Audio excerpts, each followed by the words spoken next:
December 3rd వీక్లో Indian silver screen మీద big fight జరగనుంది. సౌత్ నుంచి సలార్, నార్త్ నుంచి డంకీ సినిమాలు ఒక్కరోజు గ్యాప్లో పోటీ పడుతున్నాయి.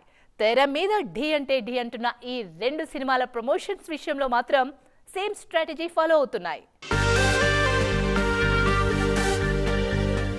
సెకండ్ ట్రైలర్ తో సలార్ మీదున్న అనుమానాలన్నింటినీ పటాపంచలు చేసింది చిత్ర యూనిట్. ప్రభాస్ మాస్ రాంపేజ్ మరో లెవెల్లో ఉంటుందన్న క్లారిటీ వచ్చేయడంతో ఫ్యాన్స్ పండగ చేసుకుంటున్నారు.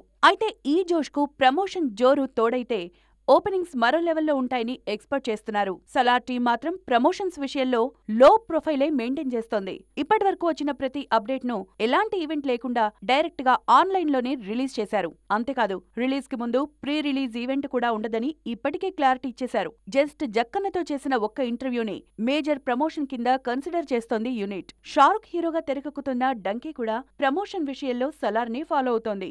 వరుస అప్డేట్స్ తో సూపర్ స్పీడ్ చూపిస్తున్న కింగ్ ఖాన్ టీం ఒక్క ఈవెంట్ కూడా చేయలేదు. డంకీ డైరీస్ పేరుతో రిలీజ్ చేసిన ఇంటర్వ్యూనే ఫైనల్ ప్రమోషన్ ఈవెంట్ అంటోంది యూనిట్. క్రిస్మస్ కు ముందు సినిమా ఈవెంట్ల సందడి గట్టిగా ఉంటుందనుకున్న ఫ్యాన్స్ కు సౌత్ లో సలార్, నార్త్ లో డంకీ హ్యాండ్ ఇవ్వడంతో డీలా పడిపోయారు. అయితే ఆన్లైన్ లో రిలీజ్ అవుతున్న అప్డేట్స్ కు మంచి రెస్పాన్స్ వస్తుండడం మాత్రం అభిమానులు ఖుషీ చేస్తోంది.